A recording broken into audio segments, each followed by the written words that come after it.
Let's just get right into it, Noah. Let's roll. I want us to extend Jedd Fisch right now, yesterday. No. He's unequivocally the best defensive coordinator in the. Wow. Yeah, he is. He is. I want Yep. that clear. Ryan Walters is unequivocally the best defensive coordinator in the Big Ten. We are growing. We're going to have Mike continue on with Mondays on Montlake, and I'm pumped, man. Expect for him to bring on an additional co-host. He's going to wrap up into the Dubbed Up umbrella, and I think that means no. I guess we're sort of turning into a UW podcast network. Player that nobody is talking about enough. Champ Talea. Ooh, that's a great one. Yeah, it's an easy one for me. I'll pose it back to you. Washington has a great season this year and exceeds expectations if. Damon Williams.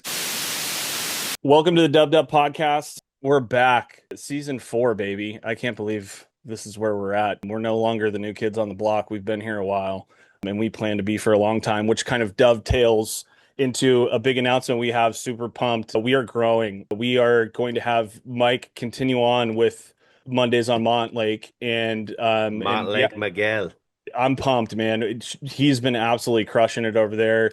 Expect for him to bring on an additional co-host. He's going to wrap up into the Dubbed Up umbrella, and I think that means no. I guess we're sort of turning into a little mini UW podcast network. I love that. It won't be mini for long though. I think there's some opportunities, UW basketball, things like that we want to break into. And we want this to be consistent and be busting out content. And that is exactly what Mikey Flount was doing all off season. He'll still be doing crossover podcasts. He's not going to be a stranger. We're going to be having him on regularly and we'll be popping onto his podcast. With that being said, I have a big announcement in terms of, or maybe not an announcement, a statement more than anything.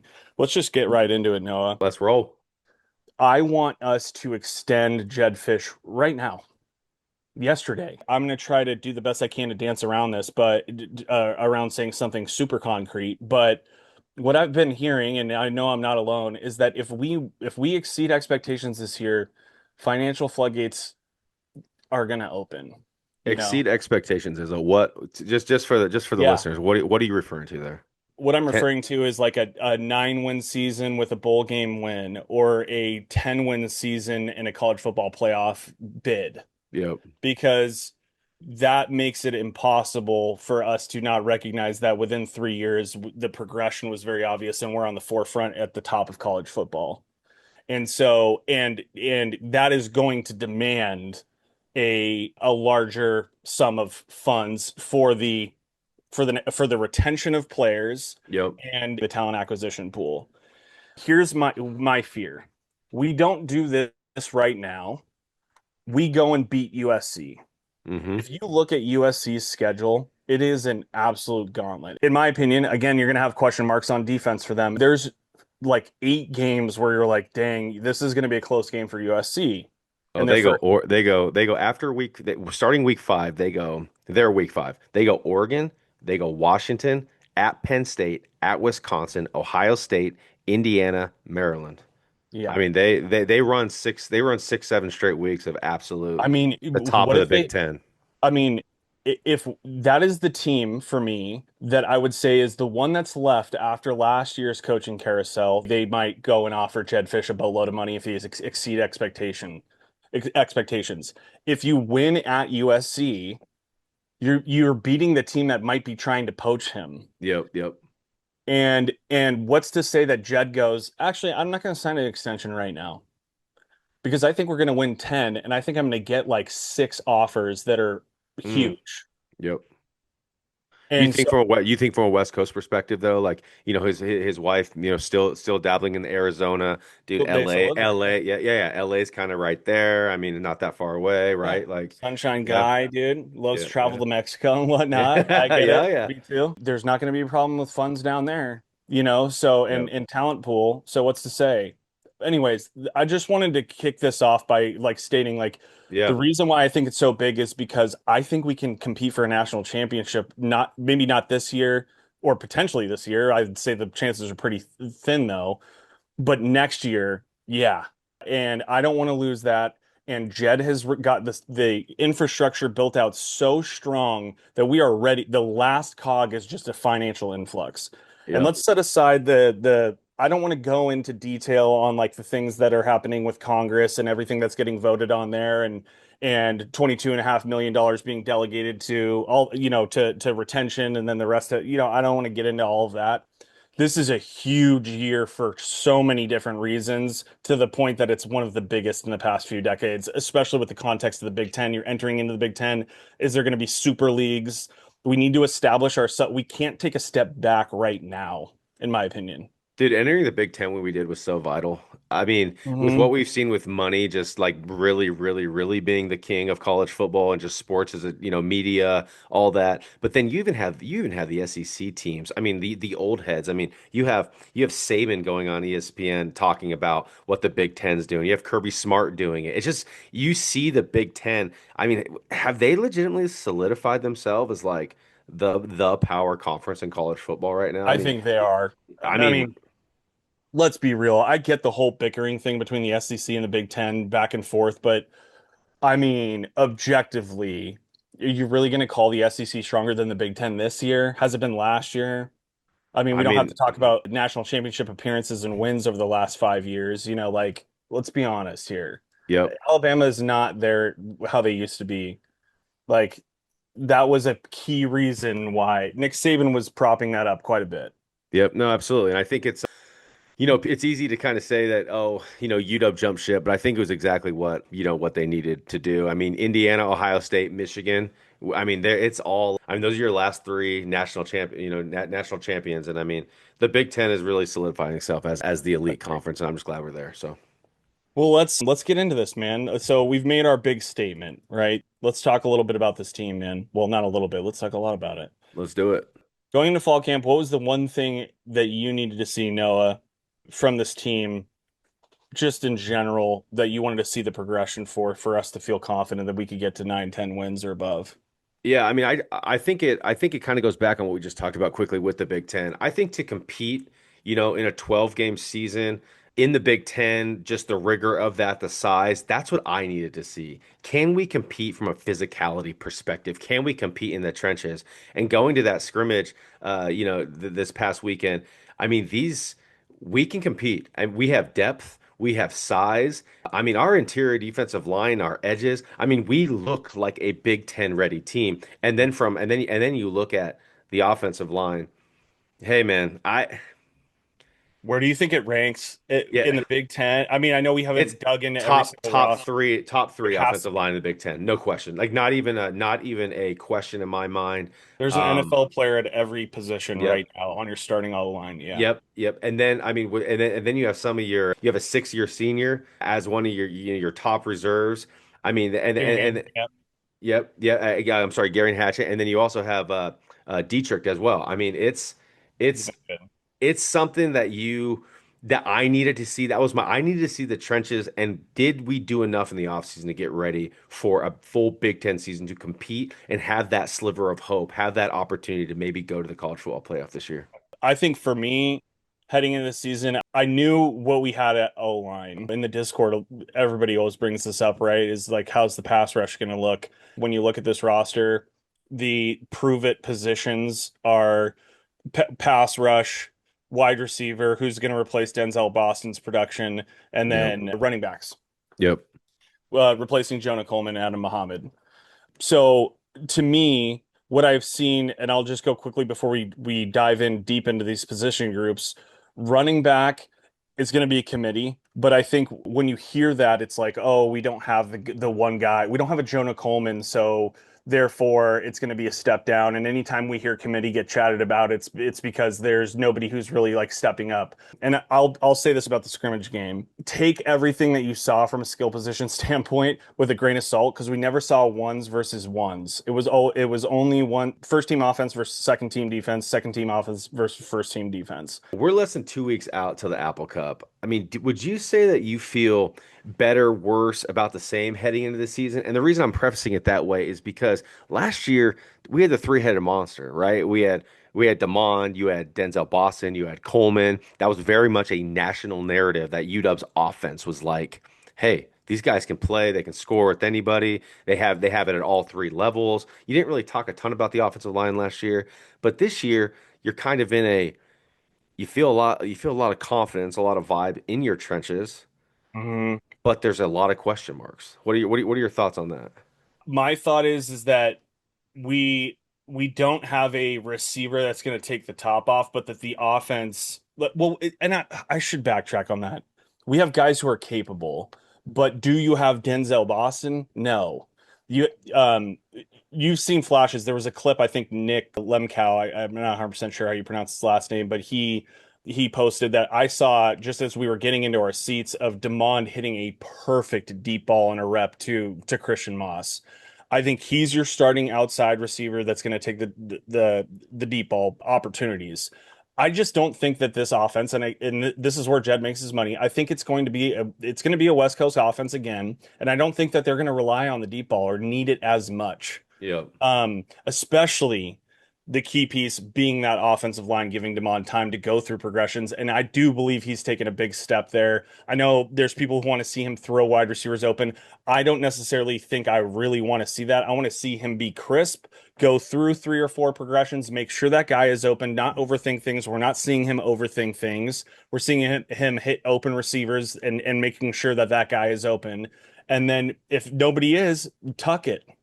Historically, Jed's been a very offensive centric, offensive minded guy. His teams are very offense. I mean, what did his Arizona team at one point was putting up like, 40 plus points a game. Do you think going in, I mean, so it sounds like you feel as a whole better about the team, I but do. do you think this is a Jedd Fisch offensive, Thunder and Lightning team, or do you think that maybe this 2026 UW team might have a little bit more defensive flavor, keep us in games that way? What are your thoughts there? I mean, I'll let you answer your own Yeah. question here because I know you have thoughts. But yeah, I mean, I think we're a defensive team first, but I do think that we have Decker DeGraaf at tight end and Bear Naoni stepping up in a massive way. And we'll get into him more. Yeah, I'm gonna pick him for some like future award type of things with Bear Naoni.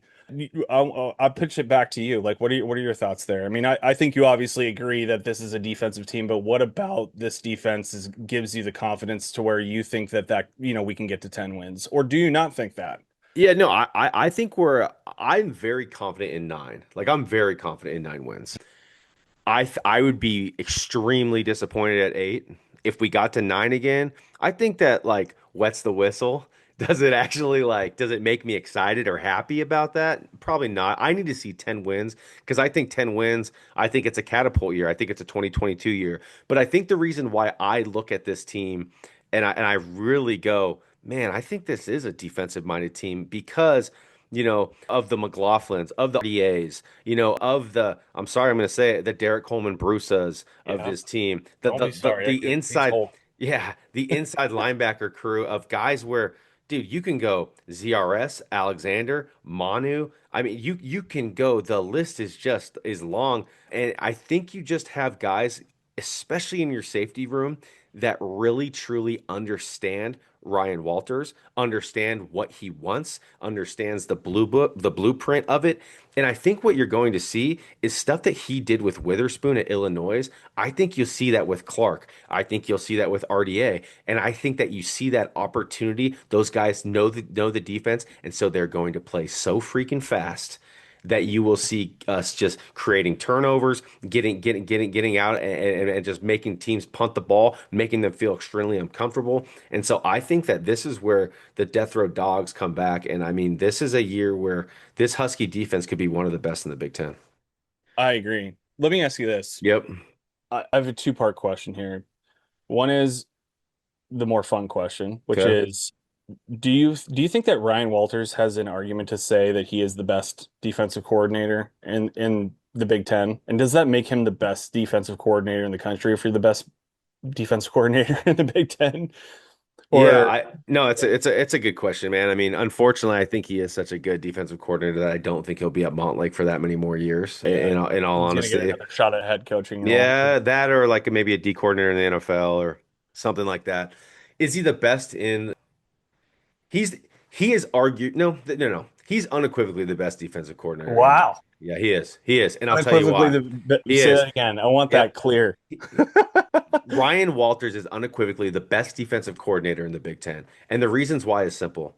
With the talent he has is elite, but is it Is it Ohio State? Is it Matt Patricia? Is it those guys where they're just riddled with five-star talent all over? It's not.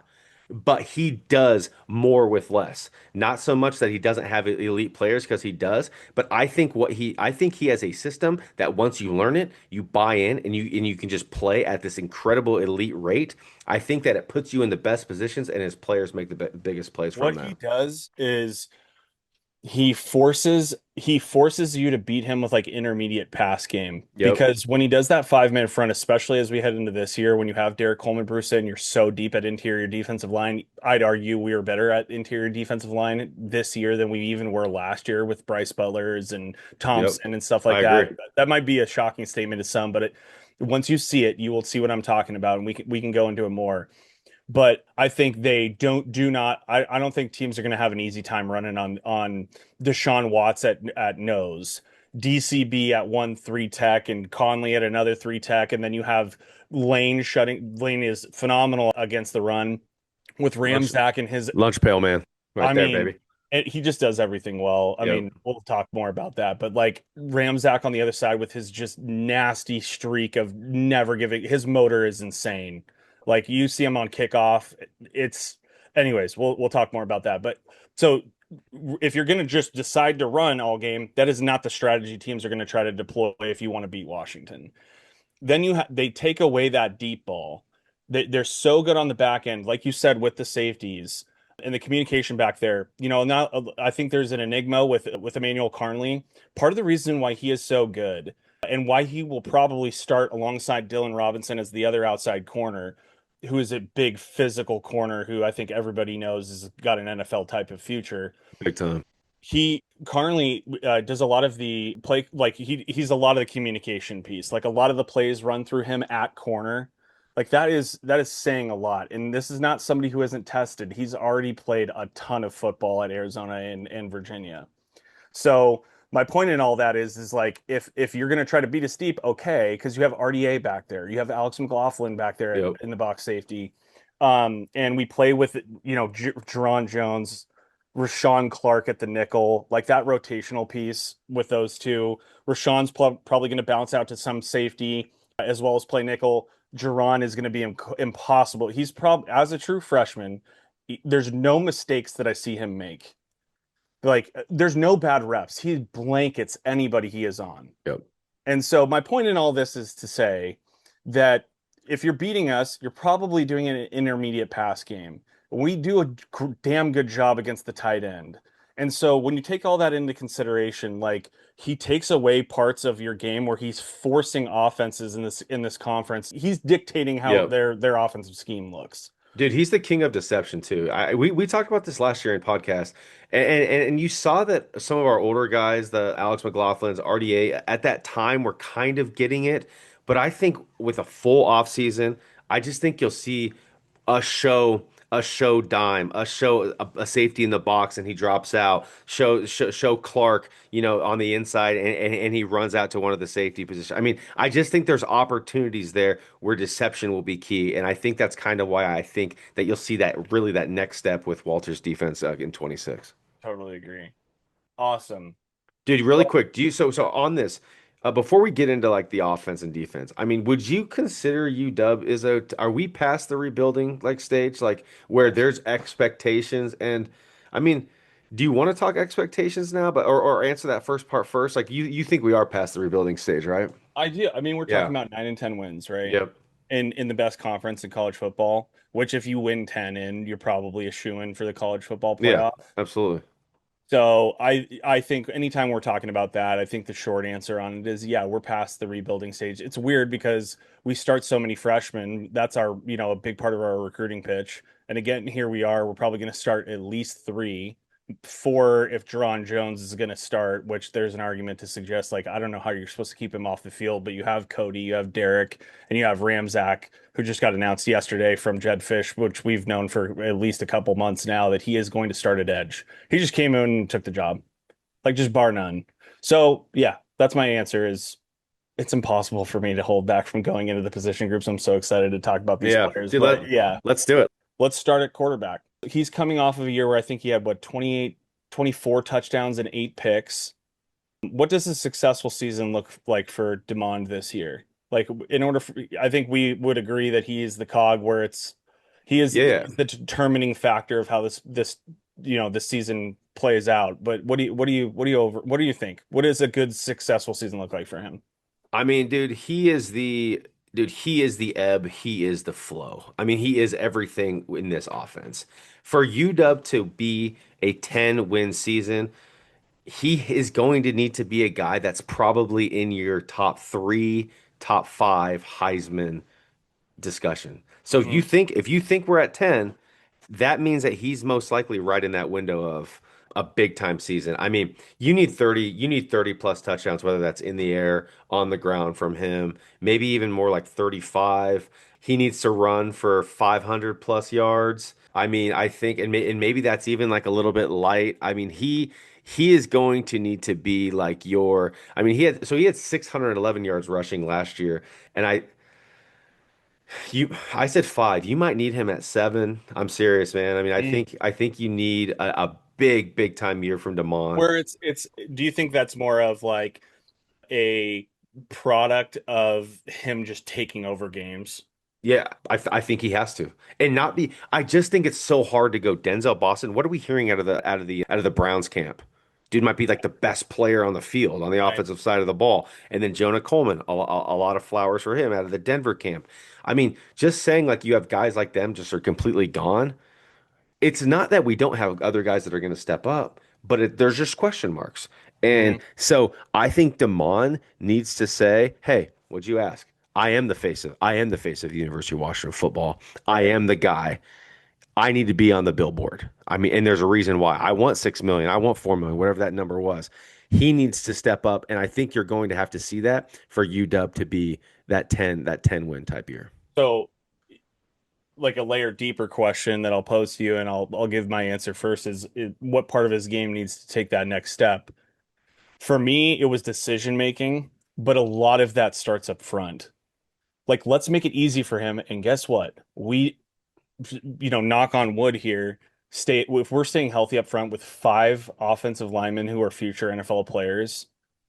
I mean, He was seeing a lot of ghosts last year, man. I think so. Like, if you think about the Michigan pick, that's to me, that's the product of you having an 18, 19-year-old kid behind an offensive line that was once we dealt with some injuries was struggling at that juncture. And so I think we have the Colt Dietrichs, the Girion who, has his errors at times, but he's not going to be in the wrong spot, right? That type of thing. I just think we're head and shoulders above up there, and I think that's going to make up for the production lost by Jonah and by Denzel, frankly, because what I saw at the scrimmage and what I saw at practice was just a confident. You can just see it in his demeanor, like he is more vocal. He He got that swagger. Yeah, and you Like, just watch him go through, and he knows he's not going to get sacked within like 2 seconds right away, right? He's not immediately thinking, do I tuck it? Do I tuck it? He does go through the progressions all the way through and then tuck it. yo, And and it's not a surface level confidence. It's a confidence to me that they worked on, and he put in enough work after all of that offseason drama to go, let me prove this. yep, And so I do think it's going to translate into a tough road environment, where it's super loud. It to me doesn't look like a Fugazi thing. And I think yeah. that's what I needed to see from him to take the biggest step. Would you agree, or is it something physical where it was accuracy, or like what for you did No, you need to see? I think the decision making or like the processing, right? Yeah. In play processing is probably what I would like to see from him. I think a little bit last year he probably trusted his pre-snap reads too much. And I Mm-hmm. think that's probably where you see the biggest step this year is, hey, this defense is showing me something pre-snap right when I hike the ball, kind of like what we're talking about, some of the deception stuff that Ryan Walters wants to do.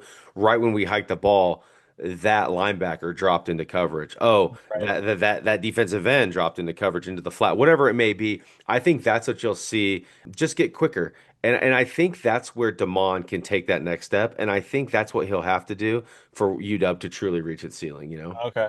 Yeah. I just think that him and Jed are seeing the game the same way now. And I think there's a difference between this is the play in his mind and understanding what does this look like on paper and what is the defense showing me and why we're attacking it this way. Like Yeah. I think from what I had heard, like he just dove in on this playbook and him and Jedd are just really seeing eye to eye with everything. So you know, that's part of why I think the Denzel stuff, in my opinion, like Denzel could have even had a bigger year. If he's going to enter in and be what like a one of the best rookie wide receivers in the NFL after this year at UW, like I don't know if his stats necessarily indicated he was going to be a top three receiver taken last year. Yep. And that's part of the product was the offensive line and things like that. So I think you're going to see Roebuck make up for that. You're going to see Christian Moss make up for that. You're going to see, Rashid take that step and make up for that as well. So I'm in agreement with you there.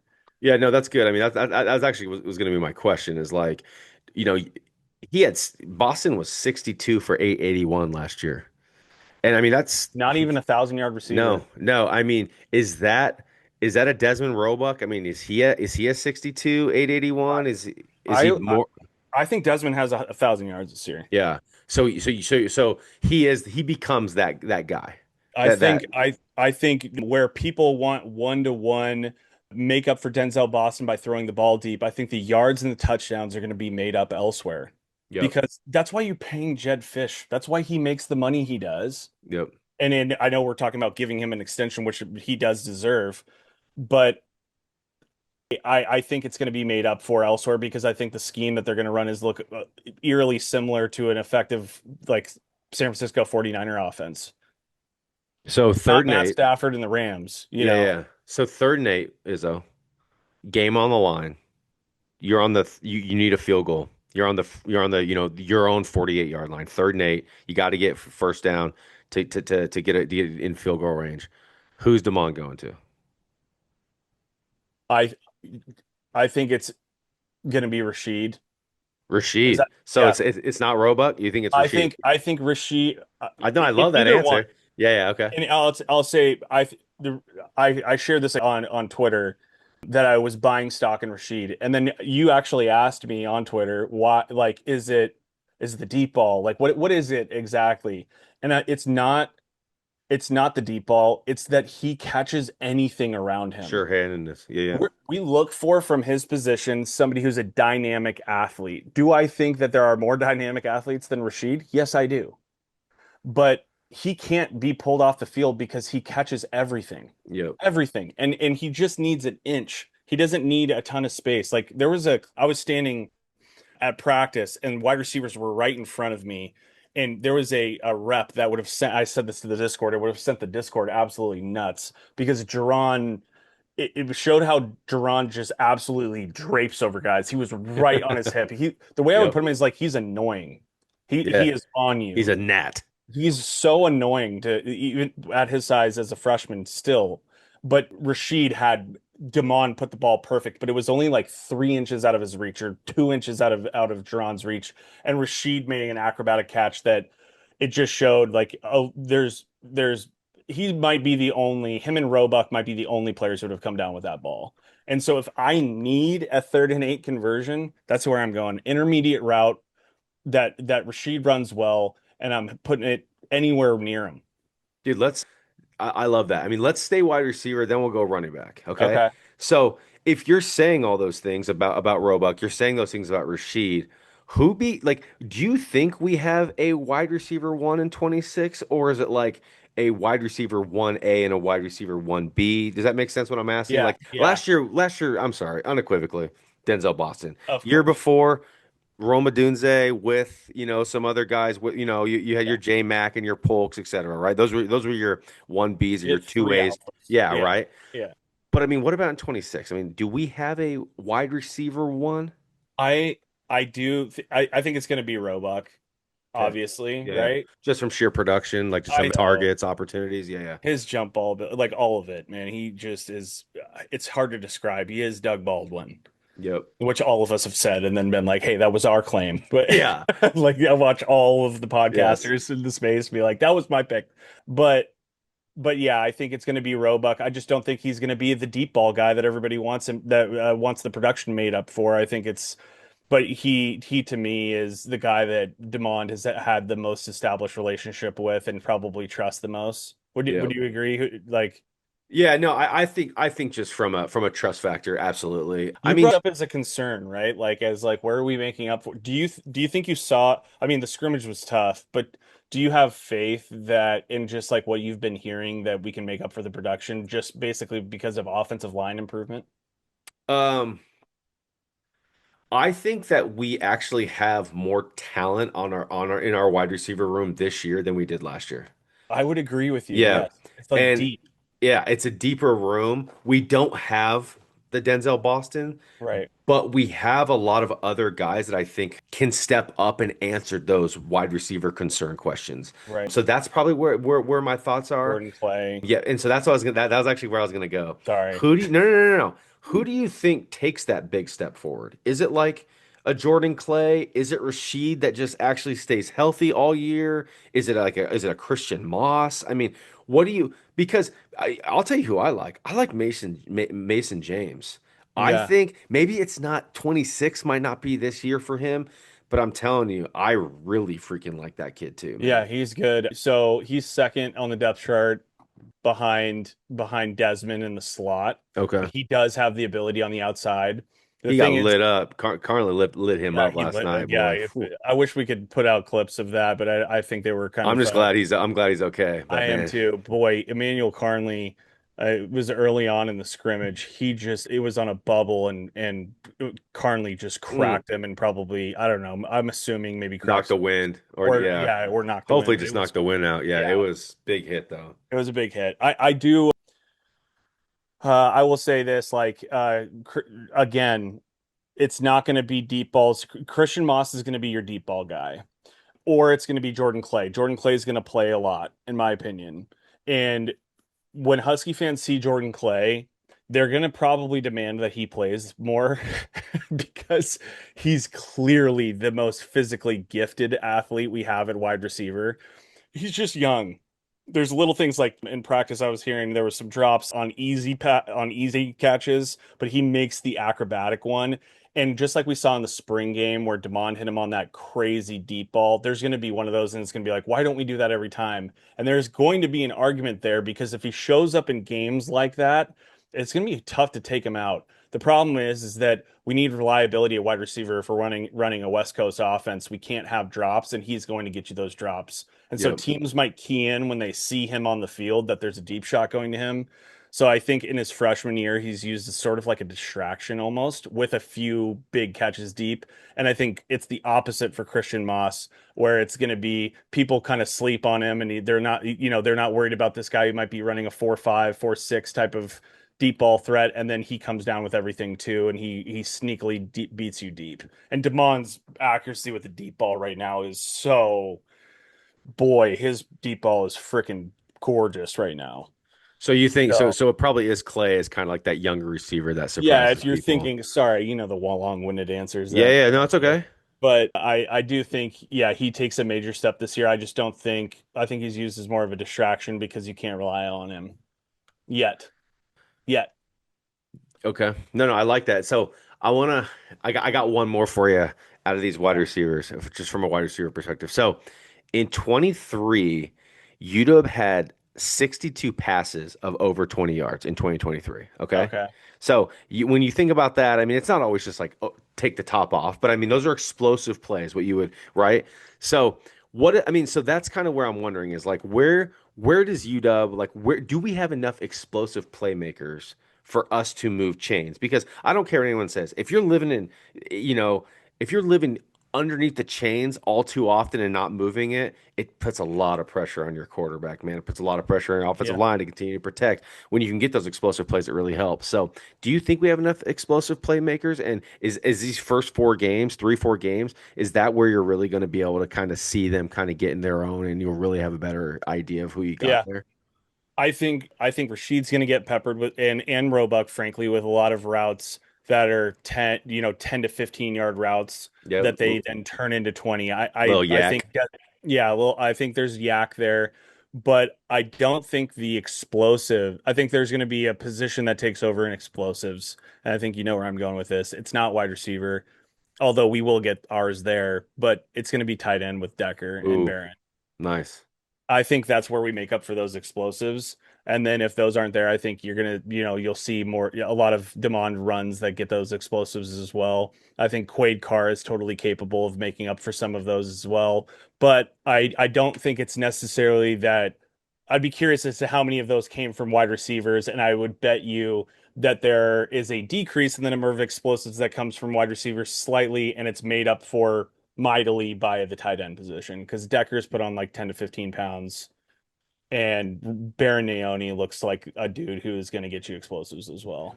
Yeah, it looks like 62 of those, it looks like, were from wide receivers and 78 total in that Oh, year. okay. Yeah, Okay. yeah. Okay. But no, no, no. But so I was gonna go, I wanted us to go into running backs, but I actually kind of like this. I like, just because you brought up Barron, you brought up Decker and the tight ends. I mean, how important, do you think the tight ends are in this offense this year? I mean, Huge. yeah, yeah. Yeah. Because I mean, I'll ask you that. Like, do you feel like you saw what you needed to? We didn't see a ton of Decker targeted except for like that underneath But we play can, that he was yeah, doing. that little screen, they love that play. I mean, I think we knew what we're kind of getting with Decker. I don't think, there's nothing we need to see in that scrimmage. I think probably Jed and He's a baller. yeah, the rest of the staff know that. I will say this: when I looked at this tight end group this year, I thought we would have to get something out of like a Sam Villadal, like from a pass catching Austin perspective, Simmons, right? something like that. Yeah, Yeah. Austin Simmons, etc. Like, because I'm like, where do you get that other pass catcher? And then within the first 4 plays, 5 plays of the scrimmage, I think Damon hits Baronone on a beautiful seam Yeah. route It for was for the like four, first explosive yeah, yeah, right like there. 40 Yeah. 40 yards or something. And I mean, when I looked at Barron, I was like, he's an inline blocker. He's Quentin more light. He doesn't really have that. Dude, he can catch the rock. And I mean, Yeah. I was a lot more impressed with his athleticism in open field than I kind of thought I would be. Yeah. So I do think that position becomes a bigger part of the passing game. I Yes. mean, tell us a little bit about the depth there at tight end. I mean, what are the, Yeah. who's the starters, at what position, Yeah. kind of. I'll tell you right now. Tell us a little about Cade Eldridge, all that. Yeah, so I would say this, and let me pull up my notes here because I actually have quite a bit. You have an inline blocking tight end and you have your pass catching tight ends. And for us, that is going to look like, let me pull this up. At Y, you have Barron starting. This is your inline blocking tight end. You have Rhino Amua out of IMG behind him, The Rhino, who we beat out. I believe it was Miami for him. Florida, right? Oh yeah, that's correct, Florida. And then I think you have Crowell behind him as your inline blocking guys. And then we have an F tight end, and that would be Decker. And then I'm glad you teased Cade. Cade is probably the backup to Decker if Decker were to go down, but I believe that Cade is going to be used as a fullback. And like I said, I don't think we're going to slightly lean into having this San Francisco 49 style, 49er style offense. I think we're going to try to establish Cade as the Kyle Juszczyk, but he's big. Ooh, Yeah, I'm not kidding, I man. love that. Capable local kid coming back from USC, man. I'm pumped for what for his role. He's going to be a defining piece that shows you why they're going to go this direction as well. And they rely on him a lot. So I'd say he's probably your backup, and then we would go less fullback if Decker were, God forbid, to go be out for a game or something like that. And then I think I got Sammy Villadal behind him, who was gushed on by the physical traits from our in-house scout Juicy Jensen, who talked a ton about Villadal. So I think he's the guy behind him, and then I think it goes Austin Simmons at the as the fourth option there. And truly, and I'll ask you the same. When you look at the size, there's pictures of the tight end group standing with Yep. Jordan Pow after the game. Do you think they all look physically capable? I mean, I mean, there's no question. I mean, that room. I mean, if they were gonna have a certain room that was gonna be the first guys off the bus, it's like, to be DCB first and then have the tight ends come I behind know, them. yeah, Like, yeah, I yeah. mean, goodness, dude. I think. What's your over under? Here's a fun little question. Over under Kate Eldridge tight end touchdowns this year. Oh, I'm going at 3.5 over under. Is that yeah. I would slam the over. you would? You're like four, I maybe would. five? Okay. I like that. Eldridge behind John Mills on a fullback dive. I called Yeah, it last year. I yeah, you said did. game one, Kate Eldridge touchdown, and he hit it. I was so happy about Yep. that. Colorado State game, I think, right? Yes. Yep. So, but yeah, I would take the over. I would slam the over on that because they're going to use that. They're going to use it a ton, man. Yep. They're going to go into that set a ton. I'm not BSing there. Yeah, no, I love that, man. I mean, the tight ends have a lot of opportunity, man. I mean, I think Quentin Moore would have been such a huge impact player for us last year if he just ever would have, after that knee injury. I just don't think he was ever right. And so, but I think in the tight end room, you're going to get a little bit of a committee, which I think is good. Obviously, you're going to be led by Decker, but I think you have a lot of talent behind him. But that kind of takes us into like the running backs, man, and kind of like the stable. And Yeah, what is your thoughts with the stable, man? I know you kind of touched on it earlier. yeah. You got the muscle hamster, Jaden Lamar. I mean, you have Quade Carr. Just tell me, like, is Jaden Lamar the featured back? Is it Quade Carr after 4 games? I remember on Twitter people were kind of, I think you might have said that, Izzo, like maybe Carr, really does assume that role. I mean, t Yeah. tell us a little bit about like that UW I think stable. it's going to be a committee, Okay. and for sure for the first few games, it's unfortunate because Lamar's been coming off an injury. I think they're kind of like keeping him at bay a little bit in terms of practice and whatnot. But I do think it's going to be a committee. But I agree with you and Noah. I think you said at the scrimmage, like he does look like Quade looks like the best that we had available, and I would Yeah. agree. But Trey Cooley, don't sleep on him because we didn't get a chance to see him behind the first team offense. And when I saw him at practice, he looks like the real deal. Like kind of, he doesn't have a super high ceiling, but he can do everything well. Yep. I don't want you to forget about the big Hey, fella. No, the big oh, fella. dude, you already I know. know. I'm gonna let you talk about him, We but have, I'll come yeah. back to Go ahead. Quaid Go on ahead. my. Go ahead. No, No, oh no, go well, ahead. well, let me say Quaid real quick. The thing with Quaid that I think is just so exciting for me is that when I watched him, it was only 3 or 4 plays, but I just looked back at his and I was like, bruh, that's the way he hits the hole is different. I mean, it's like, yeah, yeah, bam. I mean, it's just like the thing with Trey I saw was it was more like ba ba ba, and then I hit it. Quaid just seemed very, what's the right term? Just like the Hit the decision hole was, hard. yeah, it was just the decision, the making of the decision just came so quick for him. It was like da da da da, boom, and I'm there. Mhm. And that's what I think makes elite running backs being able to see a hole and hitting it and not waiting too long because that hole is open and close, open and close. And Mhm. so that's kind of the piece for me with Quaid that makes me super exciting. But I want you to talk a little bit about Ansu a little bit. Yeah. Ansu. 230, 235 pounds, right now. He's a true freshman. He's coming off an injury, so there wasn't a ton of practice, but I was at the practice that he came back from his injury and he was playing in, and I saw him cut to the outside and actually beat guys to the outside. And so I think the speed is there, and he just is so physically imposing that to me, the future for him, we have a lot of talent coming in, like Jeremy Adianju.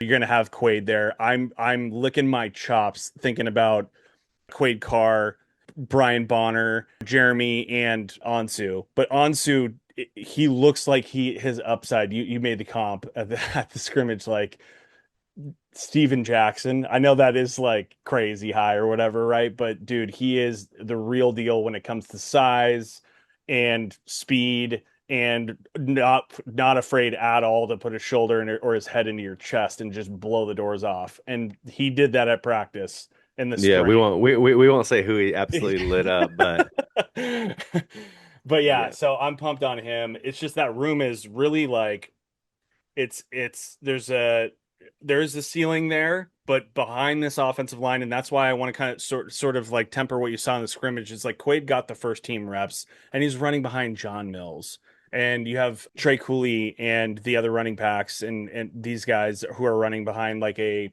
slightly hobbled Jack Schaefer. It's totally different against the first team defense. So I just want to temper expectations. Like pay attention to what you were hearing from reporters out of practice about the running backs more so than what you saw in the scrimmage. Last thing I got, because this is something I think kind of gets slept on a lot when you talk about running backs. Oh, it's all about running the rock. What about pass catching? Yeah. All Who, of all of yeah. them? I mean, sort of, yeah. You know who looks super smooth to me? Yeah. Ryan Bonner. Yes. His Yeah. hands are like he had a couple in warm-ups and then a couple in-game catches he had. He just looks like he looks like he's got like wide receiver hands coming out of the backfield. Yeah. I mean, him, I think Ansu's a great pass catcher Oh wow. again. Also, it's not a new thing for Cooley. He caught a lot of passes. He's done it at this level too. Quaid, I don't know enough yet. Jaden, I don't know enough yet. But I think more for me when it comes to the pass game is I don't think they're going to try to drop a ton of dump offs to running backs in the pass game. I think it's going to be a lot of who can block. Yeah, so I just wrote in our notes. Look what I just Oh, wrote. I said, "What about pass blocker? Like who is there anybody who's like that in practice you've heard is like, dude, this guy isn't he's a willing pass blocker." And the reason I'm bringing it up is, have you guys heard, there's been hard knocks with the Seahawks, right? right. And they talk about George Halani. Dude, George Hmm. Halani's not, he's nothing special when he runs the football. I mean, he's not. Right. But you know what he is? He is tried Incapable. and true, incredible third down back. He is Yeah. a elite pass blocker, and the coaches talk about that. That's why he's still on this team. That's why he gets reps. Is there somebody on our team that you've heard on Stepping up that there. yet? I don't Yeah. know if I necessarily have heard anything in particular about one guy. Just I was paying attention to it on one rep, and I believe Cooley was in, and I saw him pick up a block that kept Got it. kept the quarterback clean. But it would be disingenuous for me to say that I've heard it getting talked about out of camp as one dude.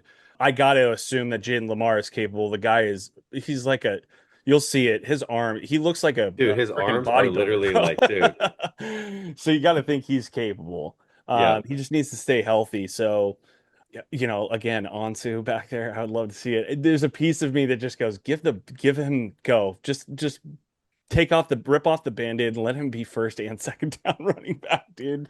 Him behind John Mills and Landon and Cody and even Azzo and Champ, like if I need 6 yards, put it in the hands of the 230 pound running back and let John Mills get the rushing yards. Let him get Dude, it. we're I don't know, 45 minutes into this podcast, and you've brought up Cody, I think 3 or 4 times now. Hmm. And I've Should we move always into the O line? No, exactly. But I've always been the guy that's like, dude, a true freshman can't play in the Big Ten on the What do you offensive need to line. see? What would allow you to feel confident there? I think I am confident, man. But I think I've never been that guy. I'm like, dude, you can't be 18 years old and play football against these Big Ten defensive fronts. But Yeah. what I've seen from Cody in highlights, what I saw in practice this weekend, if he ain't ready, bro, I don't know who is. I Right. mean, I Yeah. stood next to him and bro, I no more looked like that at 24 than I did at 18. He is just he's ready to go, man. I mean, he is a bona fide first round pick in 3 years, dude. Like, Hmm. and I mean, he's got the feet, he's got the hands, he's got the arm leg. And you know what he's got too? Dude, he's got the mentality and the persona. Nice Hmm. kid, but boy, he will put you in the dirt. And I mean, Yeah. um, this offensive line really is the identity of this team. And Agreed. I think that you're seeing that with big personalities like Mills, like Cody, like the Hatchet brothers, like Azzo, Champ. I mean, this is the identity of the University of Washington 2026 and maybe even 2027. But I mean, like, what do you think, Izzo? Tell me a little about the depth you see, just about like what do you think the starting front five? I think everyone has a Yeah. pretty good idea, but Yeah. I mean, I'm excited, man, about this, and I think it's the old dog in me is like it can never happen, especially at a left tackle.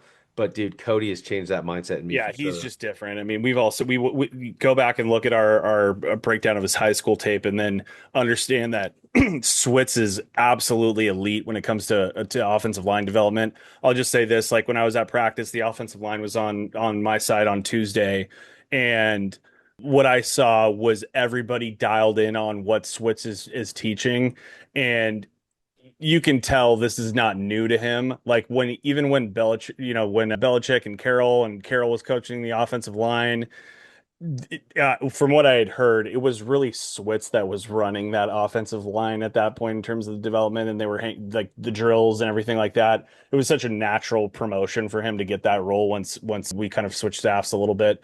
Yeah, for me, you go. I don't think there's anything more that needs to be said about Cody. He is a unique level of elite being ready right out of high school to Yep. play left tackle at this level. He's got John Mills next to him in terms of Dude, I was just gonna say that. That's a yeah, like great how point, much that bro. helps you. Like Walter in Jones, Steve Hutchinson, baby. we briefly touched on it earlier. It's Cody Green, and then if a tackle goes down, I think the way that this is structured is you don't have it like it's a Madden depth chart where it's like you have it where it's you have a if a tackle goes down, Colt Dietrich is in, right? And I think that's the way it's going to be for the main backup for an interior guy, pretty much at any position, because I think a lot of people were noticing that Colt Dietrich, he was getting run at center Yeah. when Little with Lynn. lefty. Yeah, but he's left-handed, and so the snap comes from the right side. I think you'll see there's a confidence in enough confidence in Girian to like let him play center and take over as the second piece there, even if the center, if Landon, his brother, went down, he just is not going to screw any. He's not going to, he has some head scratching, errors at times, but at the same time, he's going to be the most comfortable snapper of the football for Demond. Then you have, and so if a guard goes down, it's also Girian, I would think, that steps into that role as well, which you're talking about a 6th-year senior coming in if an interior offensive lineman goes down. However, I would say that if Azo were to go down, there's an argument to suggest that maybe Moose comes in, Mm. but Moose. Moose hype Dude, might go snag him up. we got some great We got nicknames some on our names, team. baby. Rhino, Moose. Yeah, I know. I think Schaefer probably is backing up Champ at right guard in certain situations. It just depends upon where we're at. If another offensive lineman is down, but it would probably be Schaefer and then Swanee. You know, we don't need to go into that whether or not we'd feel super comfortable with Swanee in there. Um, yeah, and I would go there. I think your backup center is really Colt behind Girian, and then Lowen if he's healthy after the injury scare he took, but he's a young guy, and then I would say Jake Flores after that. But that's really those are the guys to talk about behind your starters, which are Cody left to right, left tackle, Cody Green, John Mills, Landon Hatchett at center, right guard is Champ Taulelea, which by the way, buy stock in Champ Taulelea. He has had one of the best camps of any player on our team. He was dealing with a little lower leg injury, but he's going to be totally fine. He'll be ready to roll. But Champ is another surefire NFL type of guard, in my opinion, moving forward. And then Azo is going to play this year, and he's gone to the NFL too. I mean, prototypical athlete, right tackle. We have this offensive line, man. It's the identity. Landon in the center. Yep. That's the leader right there on the offense. If you asked me, hey, you look back at the 2026 year and you kind of go like, hey, how did we get to 10? Right? Just to put a bow on this offense. How did Mhm. we get to 10? It would be Damon had a big year Yes, and he ran behind the big fellas and threw behind exactly. the big fellas. Yes. And so the identity is Damon as the face, but dude, the big boys in the trenches guarding him is going to be And what the gets us to 10 and wins. the question to put a serious ball layer deeper is, and what do we hear all off season was, can Demond doesn't perform well in the big games? Well, let's dig a layer deeper there. Why? It's because those are against good Good defenses on defenses. the road Yep. with a banged up offensive line last year, Yep. right? With Quentin Moore getting injured all the time, and he was like the piece that was kind of like the pin that was holding everything together. When you don't have that concern, I think the production is made up for, and Demond is more comfortable and is going to perform well in those games because of that offensive line. I think it starts there, and then the confidence rolls downhill. Yep.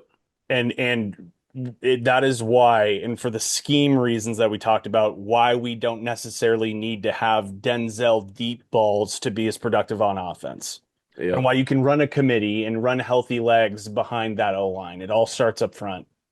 Got to stay healthy up there. Yep, amen. Cool. Should we get into the death row dogs? Let's get in the death row dogs and then stick around because we have a segment at the end that I am itching to get to, but we gotta go through this defense.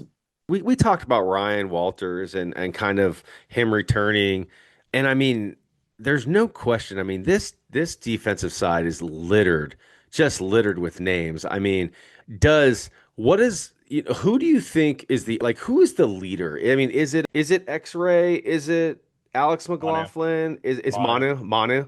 Manu is the leader. Yeah. But there's a bunch of like you said it perfectly. It feels like a death row defense again because you have RDA who's a hothead and he's Oh yeah. talking so much. Hold on. What did I ask last night or this weekend at the scrimmage? I go, how many games do we get into this season Yeah, you asked this the before darker R knighthood. Yeah. before RDA get like spears somebody, gets a targeting call and he's gone. And they were like, we don't even get out of the preseason games. The three games. He's like, I oh, know, dude. He's gonna be talking so much at the Wazoo game. oh, that's what they said. That's what they said. They go, we Yeah, might not it's even get out of the Wazoo. Apple Cup. Yeah. It's week one. You hear Conley's plays are running through him at corner. You have Alex McLaughlin, who is like the 100 plus tackles probably again this year if he stays healthy, and he is healthy.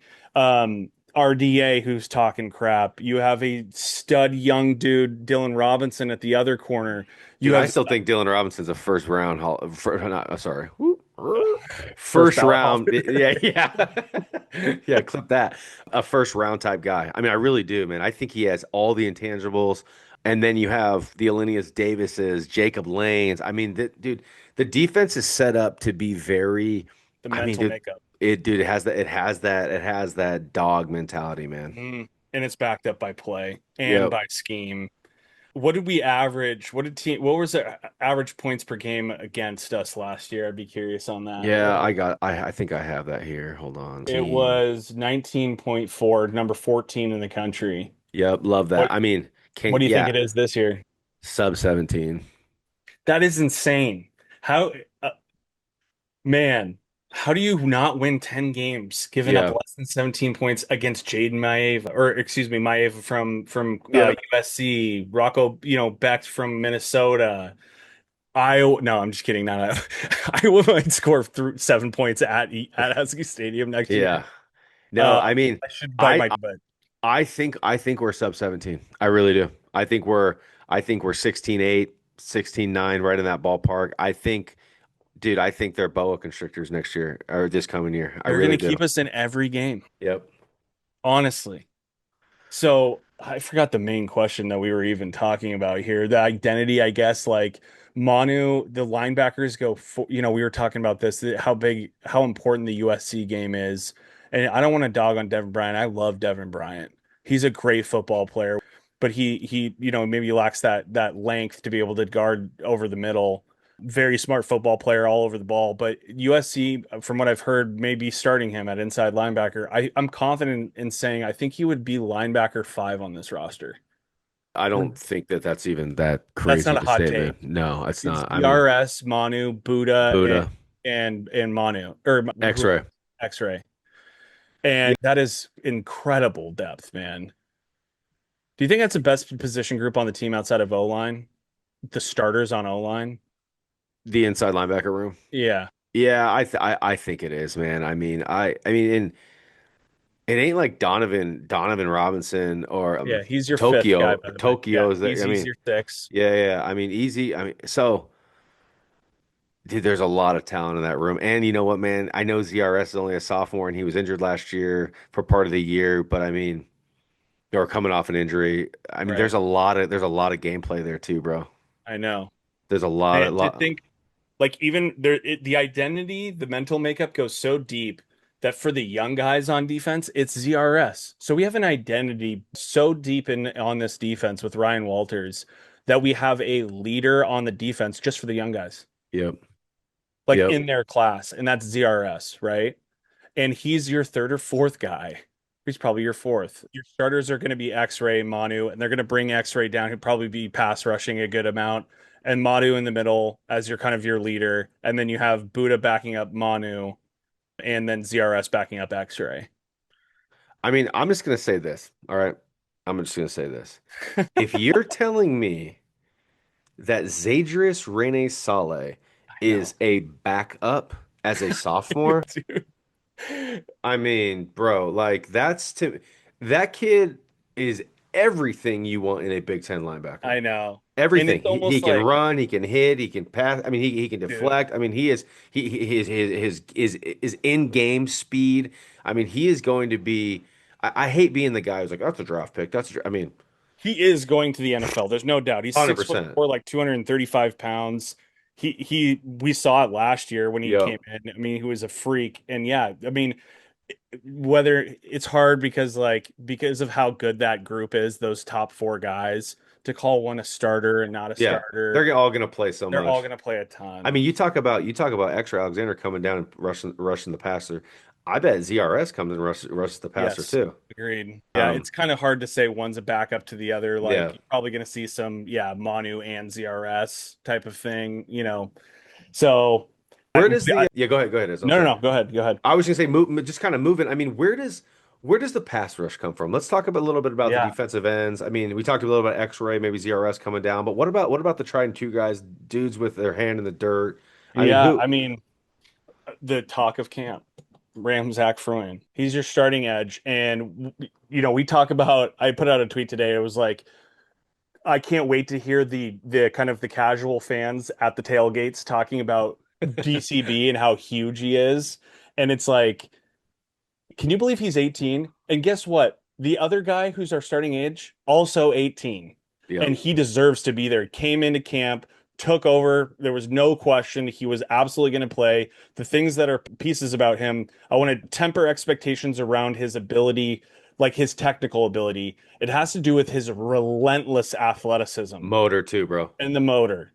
And it's at a level where you are confident that Ryan Walters is confident in saying that is our starting edge. There's no question. Yep. And Jedd is Agreed. too. So take that. Can I say this too, Izzo? You talk about somebody who is 18-year-old true freshman. The two guys that were that right defensive end position or outside linebacker position, whatever we want to call that, in front of him, or he was competing with Isaiah Ward, Russell Davis. What do they both have? They're both 22 years old. They're both seniors. Yeah, yeah, And yep, for him to come in and not that those guys won't play, those guys will be very impactful as well. yep, But for him to go, hey, Ramzak Fruin is here, and I ain't going yeah, nowhere. yep. And I'm gonna earn this starting position. I think it says a ton about just his. Yeah, I'm here to learn from you guys, but I'm gonna take your job too. Oh yeah. Yeah. There was I no love that question. mentality, man. Yeah, I'm so excited. So to think about how that has been a concern for us entering into the last year was a huge concern, I think, for most people is where's the pass rush going to come? To now having Lane, who's being talked about as like a middle round pick on one side, and then this freakazoid at on the other side as a true freshman coming in Freakazoid. I is love that. in the best way possible. And then the depth on that is Logan George, who has looked phenomenal in camp, but is going to be a rotational guy because of a nagging injury down low that is more of like a pain tolerance thing than a like an inhibitor of ability. And on the other side, you go Deuce Davis Mm, and Ward on yep. that side too. All of a sudden, we're looking at an edge room that is really deep, and you can rotate and keep guys instead of just going Zach Durfee, please. You're our guy. You're doing everything when it comes to pass rush. We have a bunch of dudes. Hayden Moore's had a decent camp too. More too, man. I think the question there is like, and I'll pose this to you, Noah, as we always tell everybody, played defensive end at the college football level. Like I remember last year, and even going back to even Braylon Trice, there were frustrations that you had deep into, game three, game four, both of the last 2 years, where you're like, we're getting pressure, but we're not filling the sack sheet. Yeah. We're not getting to the passer. Now I have my opinion on Bro, this. didn't he have Why one this is sack? Didn't he have one sack in the seventh game or something it like that? was Like it going into was the seventh, something. it was deep. Yeah. Yeah, and so and same for I think Durfee got his early, but then it was quiet for a few games, and then we were talking about how it was scheme, and I agree that that is the case. That was a part of it was that teams are got the ball out very quick against us, and that was how Walter's defense forces you into that. But do you think that what you have heard or are seeing gives you confidence that we're going to have a guy who's broaching 7, 8, 9 sacks in a season, and that's Lane or Ramzak? Like, what are your opinions on And actually and getting we're home? yeah, we're assuming obviously in this question we're assuming health. Jacob Lane Yeah, is a weird dude to me. Like, and I mean that in the most complimentary way possible. Because like you look at him and he's not like he wears first off, he wears 48. I know, So he which don't is his have number in high school, to give him credit, because yeah. I was like, what is, I forgot about that, and I asked it too. I was like, what is that? So it ain't like anything sexy or anything. I mean, he's wearing 48. You're like, oh, that's the walk on, you know. But then you're Yeah. like, but then you're Nope. like, no, he just does everything right, bro. He does. I mean, he doesn't make mistakes. And I think that he is like he's sneaky athletic. I mean, if I remember right, doesn't he have like a nasty he can like bang he can like just dunk a So basketball like his athletic measurables, like aside from his height and weight, which are NFL level, his jump, his 40, he's they're gonna all like good, right? wait, yes, like all Yeah. NFL level, all of And it. so where I'm going, I'm bringing I'm dogging on him to compliment him, I but know it's like like we don't expect it from him looking at him, but he is but that then guy. it's like, but I think he's gonna be that six and a Mhm. half, seven and a half sack type guy. I really believe that this year. Dude, we forget he had snaps in the national championship. This is a guy who has played a lot of football, Yep. played as a freshman. I think he played a good amount sophomore year, Yeah. all that.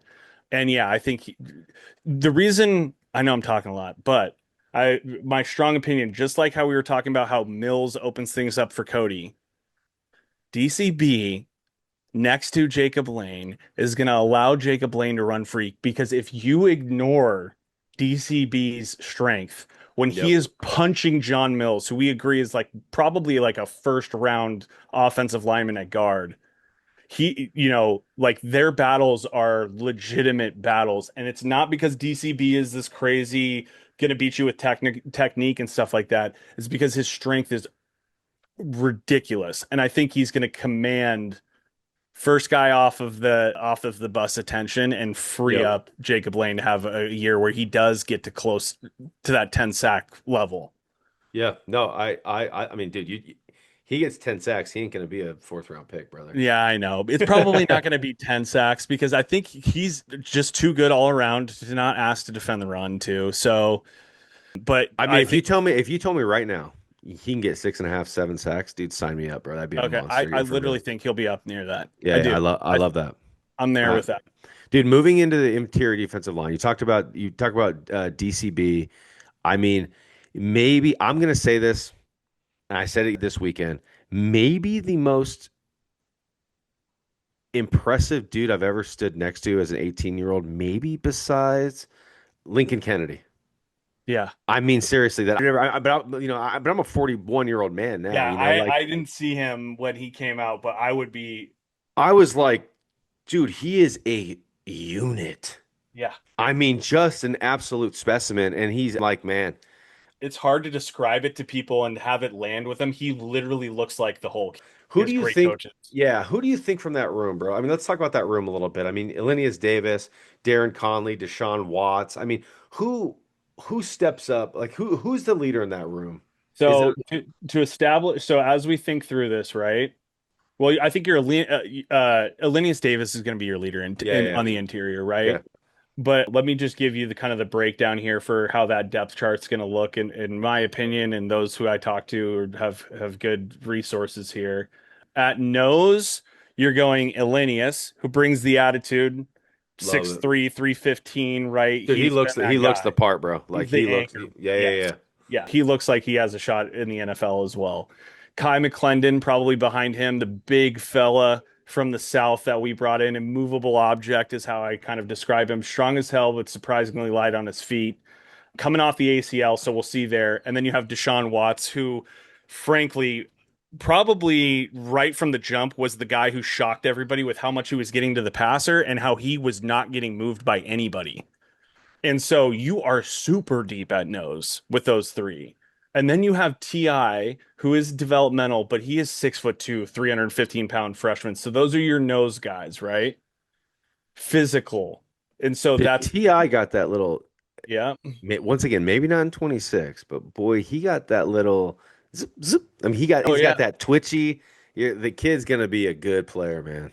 Yes, dude. I mean, so if you stay, you can stay fresh with that group because you can rotate without a major drop off. So that's a big piece. Yep. Then you have those are your no's at the three tech. You're going DCB, Conley, and I'll let you. What did you? And then probably I'll just button it up. Tai Tai, and then Omar Khan, who had arguably the best camp of almost anybody. Omar Khan, the steps that he has taken. But what do you? I know you loved Conley. What did you see during the scrimmage from him? So I'll be the first to admit I had no idea what number Darin Conley was. He's number 33. I'm watching it and I go, who's number 33? I get Yeah, out my little, and I'll show you. I'll get out my little trusty, little the little script, the cheat proof. sheet. Yep. This And is I'm receipt. like, who is 33? I go, that guy's good. I mean, he plays with leverage. I was telling Izzo, a lot of times you see guys, they wanna engage like up top up here. Well, Right. he's engaging here. I mean, he's engaging at an angle. He's in, he's low, plays with great pad level.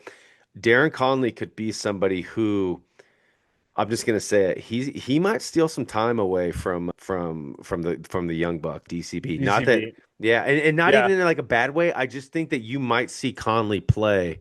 In those four down Yes, linemen yeah, because we're gonna see we saw a lot of that at the scrimmage where they weren't yep, going five on the ground, which we probably expect to see a decent amount of as they yep. rotate. But they're multiple. Conley just looks like a veteran, bro. He Yeah, he he don't and he is. yeah, he didn't make a lot, he don't make a lot of mistakes. He's kind of always around the ball. Go look at his PFF grades from his ball state. Man, he to He's a me. good player. So when we talk about getting to the passer, he is going to be able to get to the. He's going to get sacks this year. Mark my words. He is the probably the most proficient pass rusher on the interior that we have. If you want to set aside, I mean, I put him and Elenius in the same camp. I think Elenius is going to get home. Deshaun Watts can also get there, but it's really Conley. DCB will be right on their heels, but it's get Conley and Elenius are going to get to they're going to get pressure, like more so from the interior than we expected when we saw how much Bryce Butler was getting pressure last year. It's not going to be much of a drop off from that group, but I agree with you. I think we do see Conley play over DCB in some sets. I agree. Yeah. He's just a really good player, man. And that's not a shot at DCB. It's just, No, dude, Conley can absolutely go. It's funny, man. Then, Izzo, you brought this up, big 5'8", Deshaun Watts. Him and I don't know how you move him.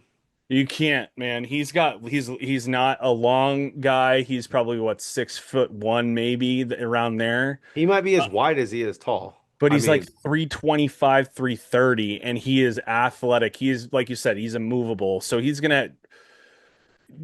not gonna, he'll get eaten up if he gets into the backfield and somebody runs away from him. He is the type that will stop, right? And turn back.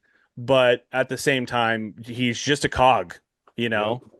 He is your Brandon Mebane or whoever you want to say. I don't know. I can't remember who's the guy we always bring up that went to Texas that played for the Seahawks.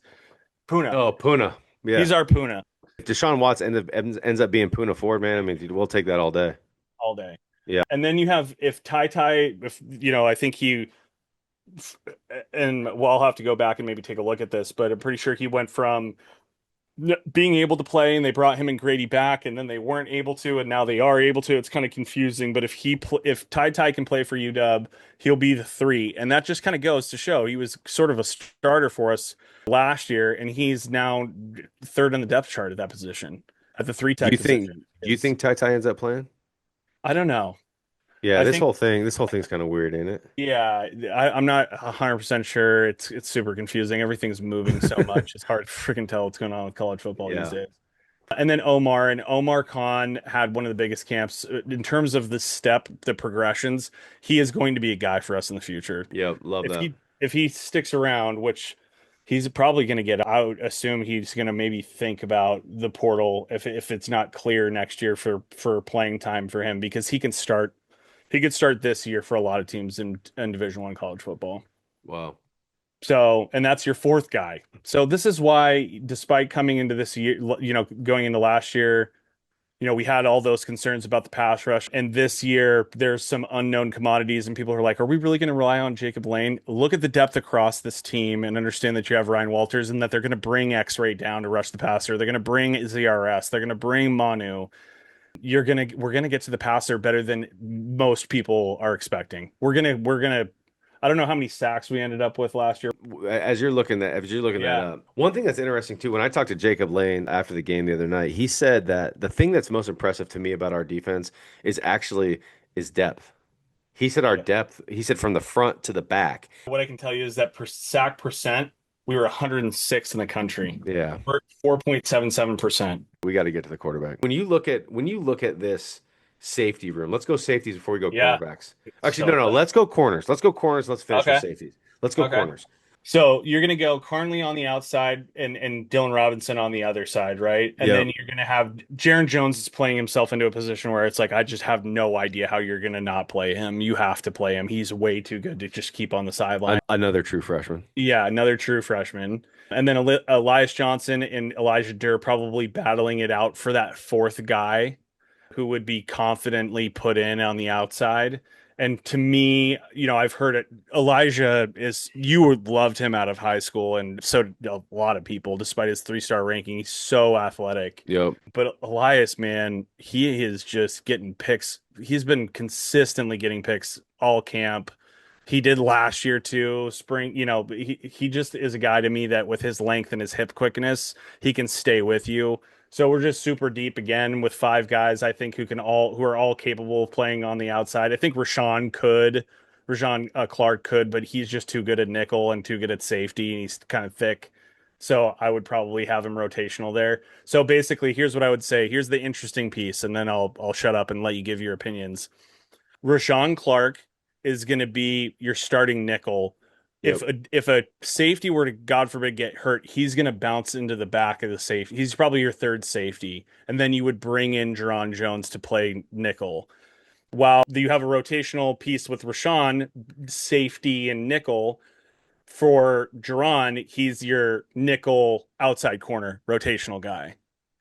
And then you have the guys behind them. And your safeties are going to go RDA at free safety, McLaughlin at box safety. Yep. Rashawn Clark is going to be behind McLaughlin at box safety. And then you have Menke and then probably Kasani Giles. Free safety, you're going to go RDA, and then you're going to go Gavin Day and then Raheem. Is kind of the my projection of the depth chart. That is freaking deep. And also forgot to mention Ramon Adams as your another backup nickel who may see the field as well based on injury. He had a tremendous camp. He put on so much weight. I just think Jaron Jones is too good that if he's not at an outside corner position, and Rashawn Clark is being moved back to safety, that he's got to play nickel. So I know that Yeah. was a lot there, but No, hopefully no, that's no. That's no, Izzo, that was good. I mean, I think the biggest thing that I think is really cool to hear is when we talked about Elias Johnson coming out of Portland, Jesuit high school, he's tall, kind of lanky. I real think people, thin. yeah, real thin. Was then, yeah. I think people kind of were always like, I just don't know if he ever has it to play at this level.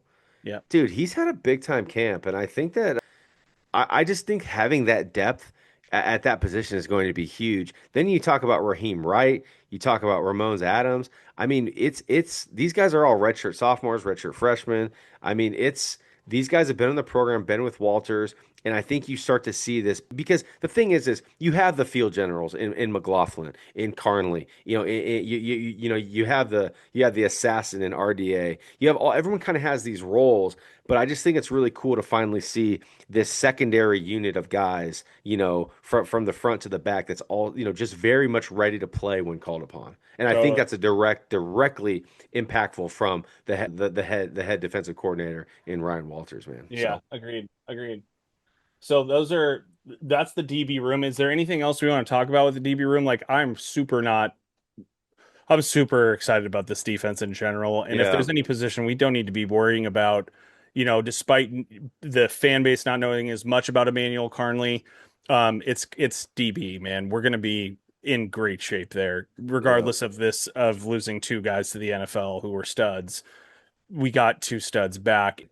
What do you really quick? Let's just touch special teams really fast. Hunter Green coming back home. He's from the east side, I believe, right? And I think for everything you can go look at his stats. They're off the charts. He's averaging 47 yards last year. He's like an all-American type of punter. He's probably we keep tossing this around, but I think he's like an NFL caliber punter. So Sweet. that's going to be totally unique to us. I heard that in one practice he pinned like three inside the five from like 50 plus. It's absurd the step up that we're going to see there.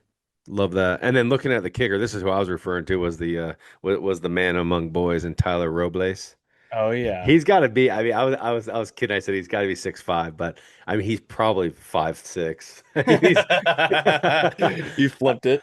yeah. I think, but no. What I liked about him, I mean, he looked, dude, calm and cool as the other side of the pillow. He was You know. he holds the I think he holds the Texas State University of Texas State, whatever it is. He holds the record for points scored, which Yep. I mean it's always a kicker, right? But a lot of the times it is. But he second team all conference there. He was like what was he 55, 53 of 54 in PATs, Dude, I love 21 that. of Unbelievable. 23 field goal attempts. I don't think we're going to have any concerns at special teams from the kicker and the punter perspective. Wow. So Yeah. Dude, all then right. we have DCB on kickoff. Good luck. Or kick return. He wants to crack. What was the Avenger that you should just like run through the walls or something like that? Oh, well, I mean, the Hulk is one. I Go, mean, he's like the Kool-Aid guy. yeah. Oh yeah, the Kool-Aid. That's okay. That's a good one. I Yeah. love that. All right, dude. This is what I want to do to finish our show. Something kind of fun. Rapid fire 2026 Dude, let's predictions. freaking. All right, let's do this. So set the tone here. So Okay, so what do you have? You have like 12 questions you want quick yeah, answers yeah. on? There's like 12 or 15. Yeah, you can't no more than like 7 words. Like that. I mean, there's a name, but then like a concern, It's improved difficult. position group. I mean, just something just quick. And you hit it, I'll go right after you. So if you say something I was gonna say, it's gonna end up being fun because I'll have to think of something on my feet. So I love it. So here we Let's go. go, All baby. All right. So right. hey, so offensive MVP besides Demond, somebody else. 5 seconds. Baron Naoni. Oh, I Actually, like that. no. Decker DeGraaf. Decker DeGraaf. Okay, I got Quade Carr, defensive MVP, defensive MVP. Panicking. Jacob Lane. Jacob Lane. Ooh, I like that one too. Defensive MVP, Alex McLaughlin. All right, Oh, all right. Breakout. oh, I want to take it back. RDA. RDA. Okay, all right. Oh, the assassin. All right. Breakout offensive player. Baron Naoni. Baron again. I like No, that. no, no. I went Decker. Oh, you went Decker and then Baron. Okay. Now Baron. Breakout offensive player for me. I'm gonna go. Ooh, this one's tough. I'm gonna go Rashid. Okay, yeah, I love Yep, that pick. Love Rashid. that. All right. Breakout defensive player. Breakout defensive Breakout player. defensive player. I would go Linnaeus, but he wouldn't be. I don't know if he'd be a You want me to go breakout. first on this one? No, no. Let's go. Let's go Ramzak. Ramzak, love that. Okay, breakout defensive player for me. I'm gonna go with Dylan Robinson because I think he's getting 6 picks this year. Oh Six wow. picks. Dylan Robinson with 6 picks. Absolute monster year. All right, freshman who makes the biggest impact on offense. Actually, offense or defense. Freshman who makes the Yeah, biggest because impact. I will stay Cody Green. I mean, Cody locking up Green. the left tackle. Yeah, that's tough. I'm gonna go DCB. I'm Okay. gonna go. I'm gonna go DCB. I think I think quick. Ramzak might be. I know we might be sleeping on him, but I think he's my breakout player across the entire defense. DCB is going to make a big impact, but it's not going to be on the stat sheet. It's going to be the fact that he frees up and demands so much Oh, attention okay. against I teams like like that. Jacob Lane. All right, Yeah. transfer who makes the biggest impact. You better not take. Emmanuel Carnley. Oh, Conley. All right, good. I got Conley.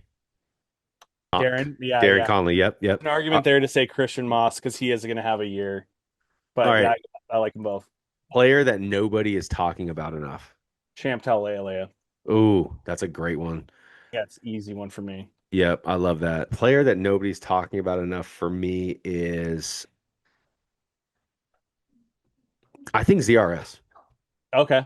I just think that like he's kind of getting lost in the sauce. Not because he's not elite, but I just think because there's just so many good I players at get it. that position. I'm gonna go ZRS. What do you think the biggest strength of the team is? We kind of talked about this, but Yeah, offensive line. yep, I'm gonna agree with your biggest weekness. Over the top wide receiver who Yep, opens up the I just think I was gonna say biggest weakness. I think it's just proven skill makers, guys that Yeah. just like just explosive plays. I'm excited to see it, but that's probably the biggest weakness. Most improved position group.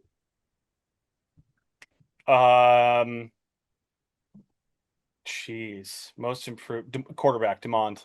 You think? Oh, I like that one. Most improved position group is Damon. For me,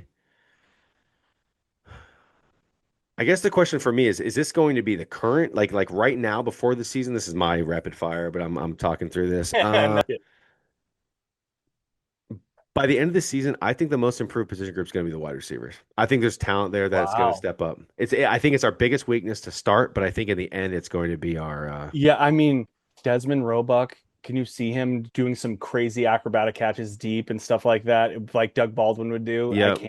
And Yeah. I believe in Kevin Cummings too. I think he's a very very good developer, and I think he'll do Dude, that. So Jedd Fisch. This is his group, really, yep. right? Like, I mean, he is a wide receivers coach. He's the one. Yep. And then I think, dude, best position group.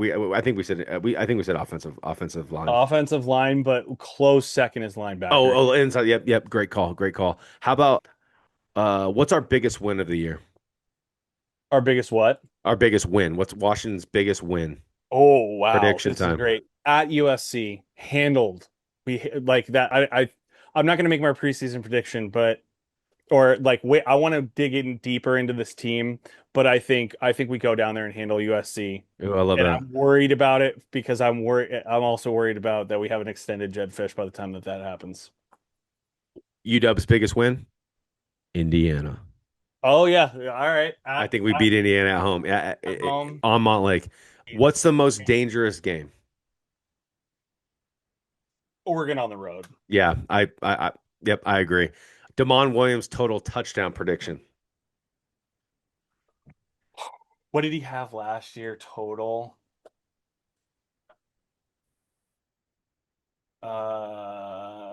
Stats. He had 25 passing and six rushing. He had 31 total touchdowns for Just last year. I'm gonna go 45. yeah, I love it. Sure, 45 is great. I love that. Regular season record 10-2. 10-2. You're an absolute. I mean, hey, I, I I love it. somebody just responded back to my tweet because I was like, hey, before I was encouraging the group to go or fans to go to the scrimmage game to see why there was quiet confidence in some aspects, and maybe it's just me at 9 to 10 wins. I think we are a 10-win football team from everything that I've seen at practice. And when I look at our schedule, I think we take care of Penn State. I think we take care of Iowa. I think we take care of Minnesota. I think the only ones that you can point to as surefire losses are Oregon, and I don't even know if they're surefire because there's injuries that happen. We play Oregon in week 12, but at Oregon, and I guess you can't really pick against Signetti at home or Yep. at UW. I mean, I guess those are the two. 10 All wins. right. What do you think? I'm going 9-3. Okay, who do I you think think is that outside of the two? Who do you Oregon and Indiana? Who's the third? I wish that I didn't think we will. I think this is what I said last year. I'm going to say it again. I hope I'm wrong on this, but We it only play one just other team that's ranked in front of us. I know. I think we'll lose a game we shouldn't lose. I think we'll lose like at Nebraska or Okay, all right. just something strange like that. But I think we'll win one of these home games that I think are really tough. Penn State, Indiana. I think you win one of those games for Well, sure. in order for you to get to 9-3, this is the thought on the path, and I know this is no longer rapid fire, and there's two more questions. Well, I guess this kind of wraps into Big Ten Yeah, football. yeah, this is yep. I think in order to win 9 games, you have to beat two of the three, or you have to beat Well, USC. you can win Washington State, Utah State, Eastern Washington, Minnesota. We think we can win USC. That's five. And then you go Iowa at home, and then at Purdue. That's seven right there. And then you got Nebraska, Penn State, Michigan State, Indiana, Oregon. So I like think you could lose Penn State, Indiana, Oregon, and you could so. win. Which of But those? What are your three losses? So you think I you're gonna think you You're going to I think handle Penn State, USC, I think you Iowa, lose. I think you could Minnesota. lose to Nebraska or something like that. I think you lose a Okay. weird game like that. I think the one that could be sneaky is maybe Minnesota with Rocco Bex because I think he's good, but I don't God, know. I at heard their home, it's offense is just really good. yeah. No, I know. I'm going 9-3. Okay. That's where 9-3. I'm at. All Nine right. and three, and maybe with an opportunity to sneak in somewhere. Big Ten finish. What are your thoughts there? I Number think there one, number two, number three. I I mean, don't think there's going to be one standout team. I think that there's going to be a bunch of 10-2 teams, so it's going to have to do with tiebreakers. I think I don't know, third or fourth in the Big Ten. yeah, okay. And then college Actually, no, football. I don't know. I don't know. I don't know. Fourth. I'm going third. I'm going third in the Big Ten. Okay, all right. I'll go fourth in the Big Ten at 10 and Okay. 2. And there's So four teams I'm here. going well, so if I'm saying 9-3, can you even be third? That's the question. Maybe I'm fourth and you're third because if you have 10 wins and I have and Yeah. you're probably third, I'm fourth. Well, I That's think fine. like USC like maybe sneaks up and beats Oregon or something like that. I don't Like know. This is going to be yeah, yeah, so yeah. weird. I don't know. We All have right, to like hard rapid fire. college football playoff in or out. 10-2, you're in. I think Yeah. you're in. I think you're the friend. I think you're like the 11th or 12th team, dude. I think we make a college football playoff this year. I'm scared at that prediction, dude. Don't clip me. Dude, Ah, or we clip that. That's beautiful. College football playoff. only clip it if we make it. What do you got? In or out? 9-3, dude. I I mean, think we're ranked like 14 or 13 and we or miss it. just out, And we just just outside. out. I think Uh, that's the reasonable take. yeah. All It's right, last one is though. Washington has a great season in 2026 if that is a great question. If Washington has a great season in 2026 if if the offensive line stays healthy. That's the only if you are have relatively healthy offensive line year from your starting five. We need at least four or five of those guys to play 10 games. okay. Okay. What's your I'll pose it back to you. Washington has a great season this year and exceeds expectations if Damon Williams is in New York City. Ooh. I'm Ooh. not saying he has to win it, but Washington has a great season in 2026 if Damon Williams is invited to New To the York Heisman City for the Awards Heisman festival Awards. or for the finalist awards ceremony. So what you're saying is you need Damon Williams to be a top five player in all of college football in order for us to win 10 or more games, basically. I think yes, I do. That's what I think. Okay.